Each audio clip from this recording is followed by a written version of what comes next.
Chairman Smith, Ranking Member Neal, Subcommittee Chairman Schweikert, and Subcommittee Ranking Member Sewell, and members of the committee.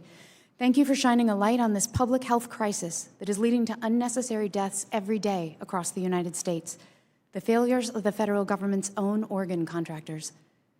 I am testifying today in honor of my father, Commander Donald Erickson of the United States Navy. My father died of organ failure, the result of his military service in Vietnam.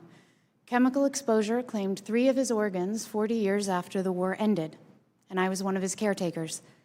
To sit next to a loved one through surgeries and hospitalizations and to hold their hand through their final days is to know the true cost of the organ waiting list. These are grueling deaths, and knowing that most of them are unnecessary is what drove me to work with anyone willing to engage on reforms across the most recent 4 administrations and with 4 congressional committee investigations.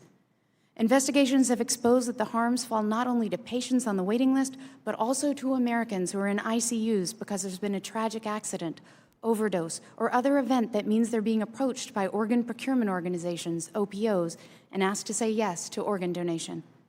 Americans are generous and overwhelmingly supportive of organ donation, but as explosive whistleblower accounts and investigative reporting have laid bare, many OPOs are abusing this sacred trust.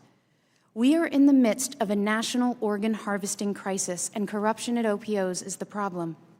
Taxpayer-funded OPOs operate with virtually no accountability, and OPOs have pressured grieving families and, in the most horrifying cases, targeted patients who aren't even dead. Whistleblowers have shared they've been trained to target inexperienced physicians, especially in rural America and hospitals where doctors haven't seen these types of cases, in an effort to destabilize patients through the over-administering of comfort meds such as fentanyl.